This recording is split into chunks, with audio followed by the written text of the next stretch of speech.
Hello doctor Satish. Hello doctor. Welcome sir. Welcome. Hello.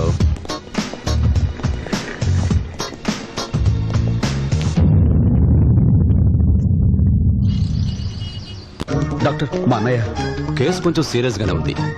ఒకసారి స్ప్రోలో కూడా వచ్చాడు. మిమ్మల్ని పిలిచేరపై మళ్ళీ పోయింది. ఇంకో 2 గంటల్లో మొత్తం సెట్ అవుతుంది. Okay, oh thank you doctor. Take it easy my boy. పాపం ఆ అమ్మాయి కూడా మీకు బాగానే దొరికాడే. మామూలేగా సార్. ఆయన దగ్గర ఎంత చూస్తున్నారు? Just 5 lakhs. ఓ 5 lakhs. ఏంటి నీళ్ళు పెళ్లి కుదిరిందటగా? అవును డాక్టర్. పెళ్లి అయ్యాక మర్చిపోవు కదా. పోండి సార్. డాక్టర్, బాడీ డీకంపోజ్ అవుతుంది. బ్యాడ్ స్మెల్ రాకముందే ఏదైనా చేయండి. చీఫ్ డాక్టర్ ని పిలిచి సీరియస్నెస్ క్రియేట్ చేద్దాం. Okay, come on, Hari Hari.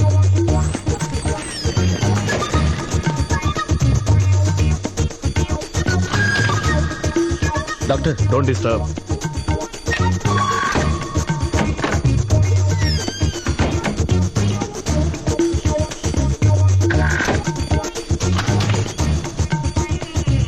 ఏంటయ్యా శవాన్ని పట్టుకుని ఇంత హడావుడి చేస్తున్నారు? ఇప్పుడు డాక్టర్ బయటకు వచ్చి దీనంగా మొహం పెట్టి కళ్ళజోడు తీస్తూ సారీ, మేము చాలా ట్రై చేశాం కానీ మీ అన్నయ్య చనిపోయాడు అని అంటాడు చూడు.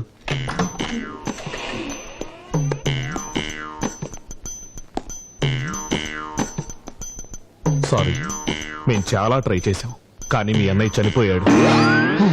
ఇప్పటికి మీరు 3 లక్షలు ఖర్చు పెట్టారు. మిగతా 2 లక్షలు పే చేసి బాడీని తీసుకెళ్ళండి. ముందు మీరు 20 లక్షలు వీళ్ళ కడితే బాడీని తీసుకెళ్తాం. 20 లక్షలు మేం కట్టాలా? ఏంటి మీరనేది? డాక్టర్ల దగ్గర లాయర్ల దగ్గర అబద్ధం చెప్పకూడదంటారు కానీ మీ దగ్గర చెప్పకూడని ఇంకో మాట ఉంది. ఎంత ఖర్చైనా పర్వాలేదు కాపాడండి అని. అర్థం కాలా? నేను తీసుకొచ్చింది పేషెంట్ను కాదు, శవాన్ని. గవర్నమెంట్ ఆసుపత్రిలో డెత్ సర్టిఫికెట్ ఇచ్చిన ఒక శవానికి మీరు ఇన్ని గంటలు ట్రీట్మెంట్ ఇచ్చారు. 10 నిమిషాల్లో మీ ఎండి ఎక్కడున్నా సరే ఇక్కడికి రావాలి. లేకపోతే శవానికి ట్రీట్మెంట్ ఇచ్చిన మీ డాక్టర్లందరూ శవాలుగా మారుతారు. సిగ్గుగా లేదు. ఒక్కడు మనందరినీ ఫోర్షన్ చేశాడు. వాడి దగ్గర ఇంకా ఏవే ఎవిడెన్స్ ఉన్నాయో చెప్పండి. గవర్నమెంట్ హాస్పిటల్లో పేషెంట్ చనిపోయాడన్న డెత్ సర్టిఫికేట్, మన హాస్పిటల్లో అడ్మిట్ అయిన time, lab reports, medical bills, total గా ఒక ఫైలే ఉంది సార్. కోల్కతా ఫోన్ చేసి డాడీ లైన్ లో పెట్టండి.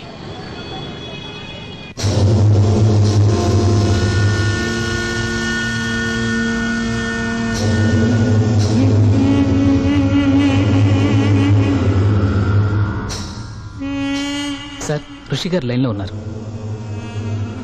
రిషి, అన్నయ్య వాయు దిగ్బంధనంలో ఉన్నారు. 1 నిమిషం లైన్లో ఉండవు. వాయు దిగ్బంధనం అంటే ఏంటి సార్? ఊపిరి తీసుకోకుండా కొన్ని నిమిషాల పాటు ఉండడం. యోగాలో అదొక ప్రక్రియ.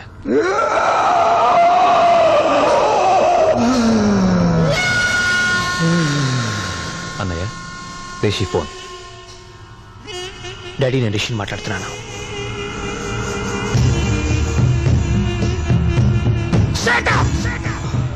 చూడు, అక్కడ హాస్పిటల్ కి ఏ డ్యామేజ్ జరిగినా అందరినీ ముక్కల కింద నరికేస్తాను.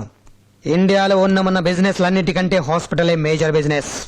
నువ్వేం చేస్తావు నాకు తెలియదు. ఈ విషయం బయటికి రాకుండా క్లోజ్ చేసే. ఏ మిస్టేక్ జరిగినా అందరూ నాలో ఉన్న రాక్షసుని చూడాల్సి వస్తుంది.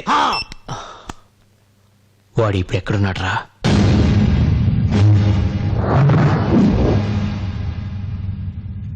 నువ్వు కూర్చోన్నా, నిలబడితే వాడికి మర్యాద ఇచ్చామనుకుంటాడు.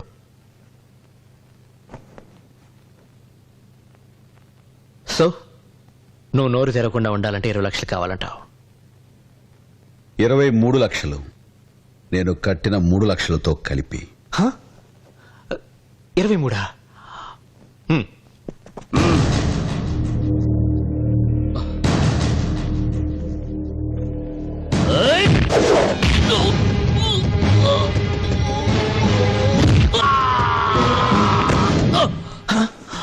అంత మర్యాద ఇవ్వకర్లా.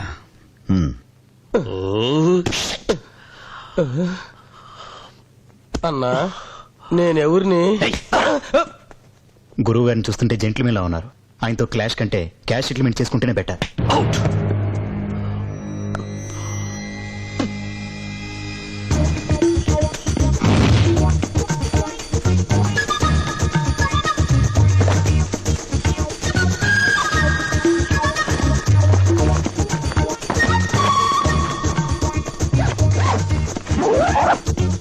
ఇవిగోనమ్మా, నీ భర్త సంపాదించిన 20 లక్షలు ఇందులో ఉన్నాయి. వీటితో మీ అమ్మాయిని బాగా చదివించి పెళ్లిళ్ళు చెయ్యి. బతికినన్నాళ్ళు మమ్మల్ని చంపాడు, ఇప్పుడు చచ్చిపోయి మమ్మల్ని బతికించాడు మీ పుణ్యవాణి. దాందే ఉందమ్మా, మీరు బయలుదేరండి. ఇలా తలలో ఉంచుకుని నిలబట్టం కోసం కాదు మీరు డాక్టర్లు అయ్యింది. ఒక హిందూ ఈశ్వరుని మొక్కుతాడు, ఒక ముస్లిం అల్లా కోసమే నమాజ్ చేస్తాడు, క్రిస్టియన్ యేసు ప్రభువునే ఆరాధిస్తాడు. కానీ అన్ని మతాల వాళ్ళు చేతులెత్తి మొక్కేది మీ డాక్టర్లకి. మీరు మాత్రం వాళ్ళ జీవితాలతో ఆడుకుంటున్నారు. ఇది మీ డాక్టర్ల వృత్తికే సిగ్గుచేటు. మమ్మల్ని క్షమించండి సార్. తెలుగు భాషలో నాకు నచ్చని ఒకే ఒక్క మాట, క్షమించడం. క్షమించడం, క్షమించడం.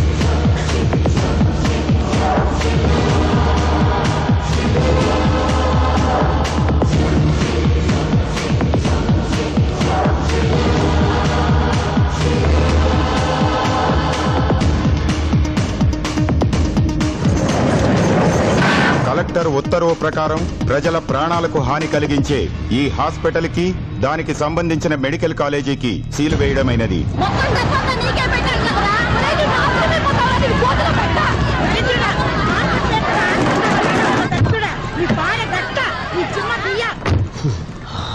సార్ మీరెందుకు వచ్చారు సార్? ఈ జనం ఊరుకునేలా లేరు. వాడు మన దగ్గర డబ్బు తీసుకుని కూడా మోసం చేశారు.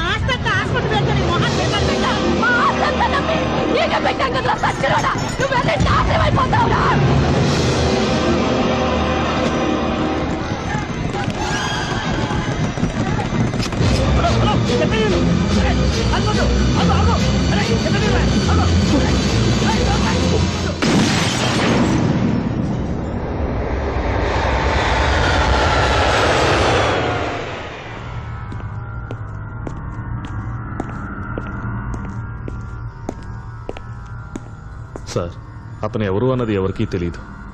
ఆ 20 లక్షలు తీసుకున్న ముసల్దాన్ని కూడా ఎంక్వైరీ చేస్తే తనకు ఆ మార్చి దగ్గర మాత్రమే పరిచయం చెబుతుంది.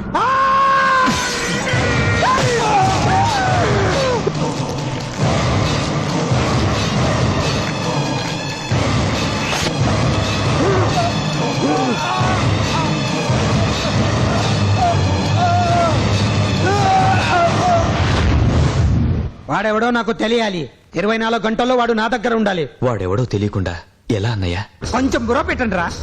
మన హాస్పిటల్లో 8 ఎంట్రన్స్ ఉన్నాయి కదా, ప్రతి ఎంట్రన్స్ దగ్గర క్లోజ్ సర్క్యూట్ కెమెరాలు ఉన్నాయి కదా. ఏదో ఒక కెమెరాలో వాడు వచ్చింది రికార్డే ఉంటుంది కదా. ఆ కేసు తెప్పించండి. సుబ్బు ఇక్కడే ఉంటున్నావా? అవునరా, meet my classmate Balaji. Hello, nice meeting you. అదేంట్రా, మన ఇద్దరం సిటీ కాలేజ్ లో బీఎస్సీ వరకు చదువుకున్నాం. నాకు తెలియకుండా అయితే నీ క్లాస్మేట్ ఎప్పుడయ్యాడు? ఒరే సోడా బుడ్డి, మన ఇద్దరం సిటీ కాలేజ్ లో డిగ్రీ చేసాం. వీడు నేను నిజాం కాలేజ్ లో పీజీ చేసాం. డిగ్రీ ఒక కాలేజ్ లో, పీజీ ఒక కాలేజ్ లో చేయకూడదా ఏంటి? ఇప్పుడు చూడబోయేది హాస్పిటల్ మెయిన్ ఎంట్రన్స్ రిసెప్షన్ దగ్గర రికార్డ్ అయిన క్యాసెట్ సార్. లేచాయి. Okay sir.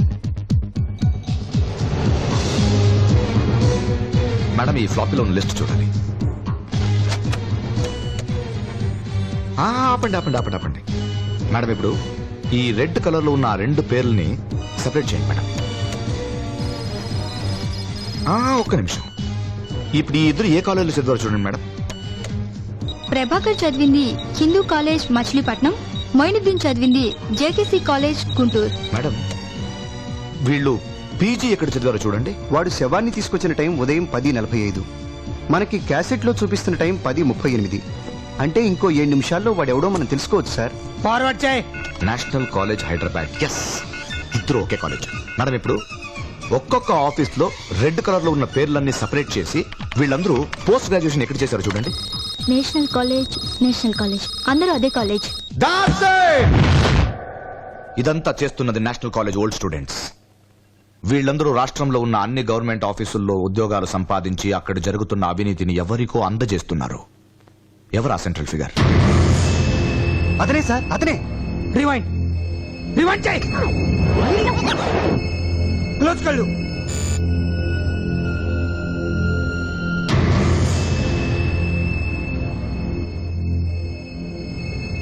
ఇంకా ఇంకా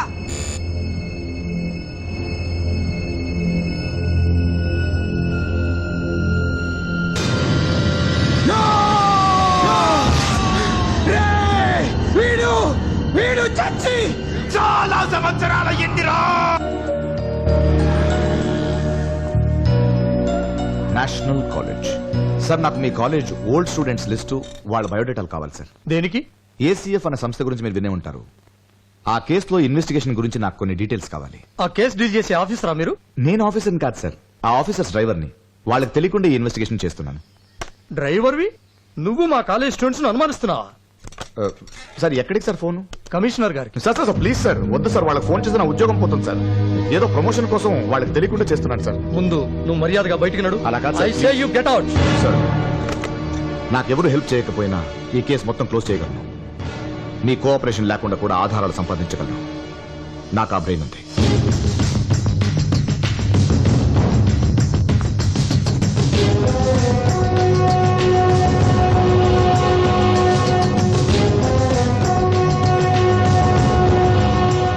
సార్ ఏంటి పోలీసులు వచ్చారు? మన కాలేజీ ఓల్డ్ స్టూడెంట్స్ లిస్ట్ కావాలని వచ్చాడు. ఏదో ఏసీఎఫ్ కేసు ఇన్వెస్టిగేషన్ అట.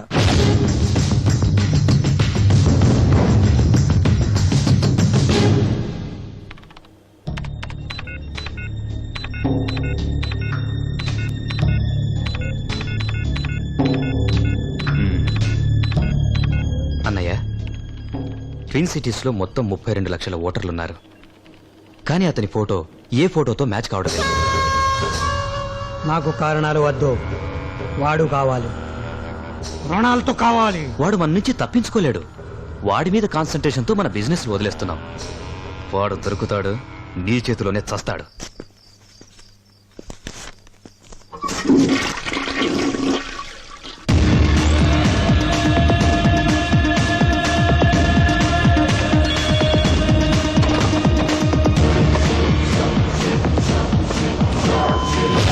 హెచ్చరిక, 28 రేషన్ డీలర్ల కిడ్నాప్. కిందటిసారి ఫ్యాక్స్ లో కిడ్నాపింగ్ డేటే మెన్షన్ చేశాడు.